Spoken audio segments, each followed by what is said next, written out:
Okay, my name is Douglas Thompson, and let's take a look here. This is a Glock 42. Right. Okay, let's what's special about this? Okay, let's take the magazine out. For all you safety conscious people, take the round out of the chamber there. No point in carrying a pistol around unless you are armed and dangerous. Anyway, this is a stock magazine, Glock 42 magazine. 1, 2, 3, 4, 5, 6. 1, 2, 3, 4, 5, 6. Empty. Okay. This is another stock, if you'd call it that, magazine. Everything's stock about it. Let's focus in on that for Glock's sake. A little bit of shameless advertising for Glock. Right. 1, 2, 3, 4, 5, 6, 7. Oh, 7? What happened there? What is different about this? Okay. Well, excuse that one hollow point in there. I have that in there for a reason. Okay. Well, let's take these magazines apart and we will investigate. First of all, you're going to want something that fits in this little tabby area. And there are like these little, on both sides of the magazine here, on the floor plate, so these little locks that hold it in place. Preferably you want something to kind of squeeze right here to kind of relieve some pressure off the floor plate. But you can get it to work on some concrete surface or a table or whatever. You just depress this and kind of stack it down there so it's kind of hung up on the floor plate here, and just like literally push as hard as you can on this the surface here. Sometimes it works better if you kind of work on just one corner. Probably not gonna be able to show us on camera. Okay, I don't know if you saw that, but see, I got the floor plate cracked open there. Then you just literally slide it forward, keeping your thumb on the bottom here, so the spring doesn't shoot you in the face. There's the little floor plate, and this little part is important to retain the floor plate when you put it on there. It's not necessary for use, but it's just like an extra precaution to keep the magazine in place under recoil, under whatever. And this is the mainspring. It's actually smaller on one side, just to kind of give you a heads up. So let's throw those things in here. And the shell of the body is not important. What we're looking at is the follower, and as you can see, this is modified. Maybe you can't see that. Let's take apart the standard one to show you what okay, this one's not going to work with me here. There you go. Got it stuck right there. This one's got... Okay, might have to do this one. I have to cut to where I get this off, because there we go. Yep. And there goes my extra bit of light. So I just sacrificed a lamp for you guys. Anyway, let's keep on going with the video. So this is the floor plate again, and the light's going to be a little bit less now. Let's take a look at these two. See the difference there. Now, I didn't do this precisely, and as you can see, I kind of went a little bit too aggressive on the angle. So you can see that the top here, the top doesn't go like that any longer.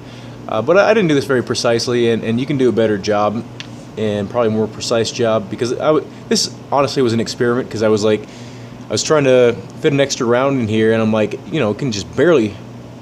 Could almost go in there, and I was looking at the magazine and it looked like it could hold one more, and I'm probably going to drill out a little hole right there, and then a secondary hole just to kind of mimic this little pattern here, and maybe I'll do a tutorial on how to do that kind of with professional results, depending on how well mine turns out, which seems to be a simple task. Like, you know, just take 2 different size drill bits, one the size of the larger hole and then one the size of the smaller hole. Pretty simple. But and you know, put a piece of paper mimicking or drawing out where the holes are, and then kind of slide it down one so it'd be like perfect, you know, that kind of a dealio. But yeah, literally all you got to do is get yourself a flat surface if you got one of those available to you. Set down some sandpaper. This particular sandpaper is 120 grit. This is like sort of a rubberized mat, so but I'm not really gonna do it here. You take your follower, and as flat as you can, just whittle away at it, you know, with the sandpaper until it gets to be the height that allows you to fit more rounds in there. One more round. I mean, you can see that. That's, let's put it on this side so you can kind of see better. Or let's do like this, maybe. Titanic iceberg. Whatever that guy's, Leonardo DiCaprio's like standing on the banister or something. I don't know. Anyway, you can kind of tell the difference between the height there. I'll give you a little closer look there. That's about how much you got to go down. It's not precise. I didn't do any measurements. I didn't do any research ahead of time. So I do not know if this is going to work 100%. All I did was manually feed it with my thumb. Because of my injury, I haven't been going shooting lately, and I've been tinkering a little bit more, just kind of modifying magazines and, you know, trying to build a better mousetrap. You know, a lot of times they make them for a certain reason. They probably made this follower for a certain reason. But it's also odd that they didn't try to maximize the amount of room they had in this magazine to make it compete with other similarly sized magazines. So there might be some reason for it. I don't know. Maybe just to sell aftermarket floor plates to kind of say like, oh, now we got a +1. Here you go. Or I don't know what their thought was. But this works so far. I will update you if it does not work. But with all that warning I have in place there, you know, do this at your own risk. You know, it's not an expensive part.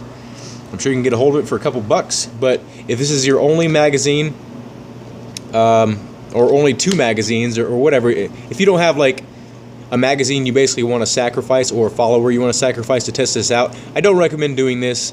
If this is your carry weapon, I definitely don't recommend messing with your follower of your main magazine that you carry in the gun all the times. If you want to mess with your secondary magazine, if you carry that around, or your 3rd magazine, or 4th, 5th, whatever, you know, I can recommend that up and down, tinker with some things, and try to make it a little bit more, you know, hold a little more. But if this does work, and it works flawlessly, I will be doing it to all of my followers. And give you another angle there. And I'm not really sure you can tell from that angle, but that's all there is to it. Just do that until it's the right height. And if you want to make it professional, you know, get some finer grain sandpaper, some 200, 400, 1,000 grit sandpaper, make it perfect. If you want to get really serious about it, maybe lock it in some kind of a vise at this appropriate angle here, and then, you know, only address the bottom. There's a lot better ways than what I did. I did this in a crude manner, as you can see. It's nothing fancy, but I don't see any issues so far. And let's put this magazine back together in a relatively quick manner here, and just to show you kind of how much room we have left in the magazine. After, there's still room to be had, really. Now, the first experiment I did was I took this thing out, and I just didn't want to chance my floor plate popping off if I drop the magazine or whatever, and then, you know, all the rounds just pop out of the magazine. I don't think that would happen, but, you know, there's a reason this little retainer thing is here, and that's to ensure that can't happen. This can't slide off.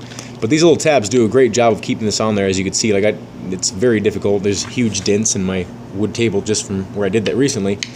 But just for the sake of this video, I'm gonna just put it back on there without that. But I don't think it would be a huge deal if you left that off. I mean, you can see there, like, it's pretty on there, you know. Anyway, so just for the sake of this, I'm gonna slide it on, kinda. Let me get the other one, actually. I think this one's easier to put on. Is this the right shell here? Yeah, that's right. Yeah. Okay, so we'll just keep it on there halfway, kind of, just for now. Just so I can show you. So without this little floor plate thing, you actually got quite a bit more clearance. I'm not going to put any certain. I'm just going to put whatever random 380 rounds in there. Honestly, I haven't been counting. I think we're at 4, 5, yeah, 6, 7, and so that's 7. And still got quite a bit, so it's not like, you know, right at the spring isn't like super compressed or whatever. You still got plenty of room, even with this extra little bit that it makes contact with at the very bottom here. I still have almost that much. You know, I'd have this much less, that thickness right there. You know, I can still push down on the round, and it does, and it feeds fine. Like when I power stroke the slide. I mean, as you can see, there's no problems. Like, you know, it snaps up into place, and you're not actually shortening the part that the maggot or the follower rests on. So, like when you look here, the spring is still just up against that same surface. So the spring tension actually is not lessened at all, or more. I mean, it's more on the 7th round, but like you know, when it's loaded back to 6 rounds, if you want to keep it at 6 rounds for, you know, reliability reasons or whatever, that's fine. But it's the same spring, doesn't compress it anymore, doesn't decompress it anymore.